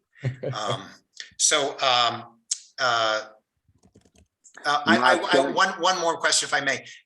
Who actually owns the buildings? I think the Ashkenazi group leases it from the city. Is that correct? Durgan Park is oddly the one condo in all of Faneuil Hall that they own. It's a 100-year-old property. So somehow they were able to acquire that one condo. So it is fully owned by Ashkenazi. They lease the rest of Faneuil Hall in the ground lease. Understood. That's interesting. Are they going to be partners in this as well, or are they just landlords? Nope, they're just landlords. Okay. Thank you. Thank you, Mark. Thank you, everyone, for your time and questions tonight. Yeah, thank you. Thank you all. Suzanne, do we have any other updates that we need to cover? I just wanted to comment on the State Street project. I heard from the folks at at the City Hall regarding that. And they are working on formulating next steps, and they are going to present at our May 17th meeting. So that is their plan. Great. So they will have something for us on the May meeting. Excellent. We'll look forward to that. Okay. Thank you all very much. And we would like to ask only the official members to stay on for a quick vote. And we'll look forward to getting together next month. And I will stop the recording. Thank you. Thank you all. Thank you. Good night.